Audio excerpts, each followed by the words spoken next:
Good evening friends. আজকে আমি বানাচ্ছি মাশরুম মশালা। মাশরুম মশালা বানানোর জন্য আমি ব্যবহার করেছি 250 গ্রাম মতো মাশরুম, একটি অনিয়ন, একটি ক্যারট, একটি ক্যাপসিকাম ও একটি টমেটো।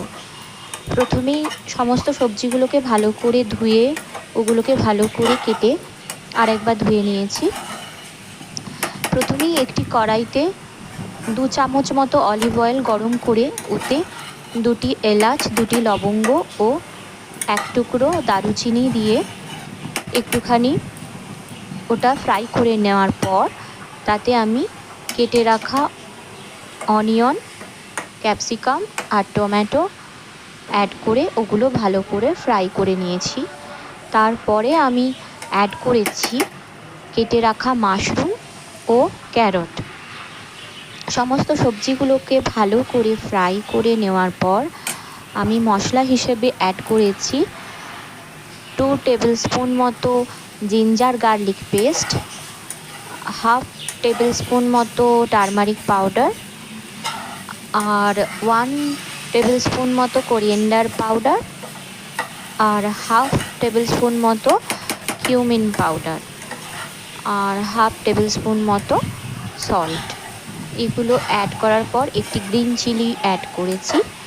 সমস্ত মশলা ও সবজিগুলোকে ভালো করে ফ্রাই করে নিচ্ছি।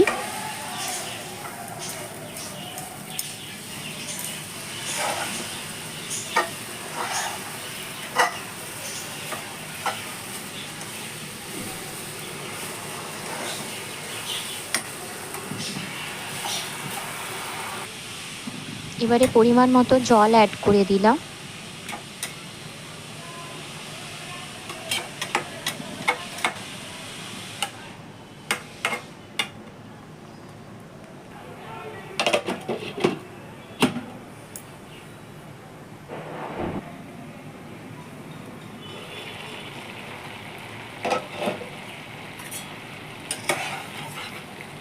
কিছুক্ষণ ঢেকে রেখেছিলাম।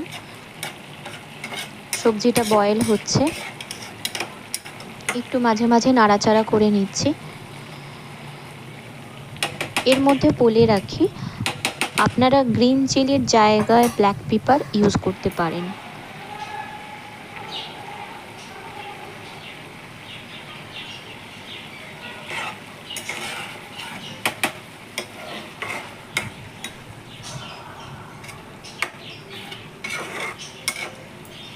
আমি প্রত্যেকটি রান্নায় খুবই কম তেল আর খুব কম মশলা দিয়ে করি, যেহেতু এটা স্বাস্থ্যের পক্ষে খুবই উপকারী। তাই আমি বেশি মশলা বা বেশি অয়েল কোনোটাই রান্নায় ব্যবহার করি না।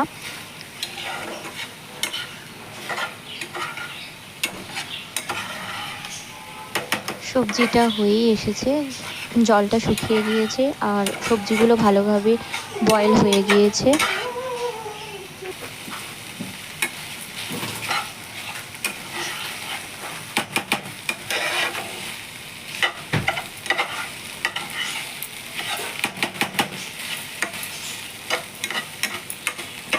আশা করি আপনারাও বাড়িতে এটা ট্রাই করবেন, আপনাদেরও ভালো লাগবে। বিশেষ করে যাদের মানে রান্নায় তেল আর কম মশলা দিয়ে রান্না করার পরামর্শ ডাক্তারেরা দিয়ে থাকে, তাদের জন্য এটা খুবই কার্যকরী, খুবই উপকারী। আমার রান্নাটি প্রস্তুত। Thank you.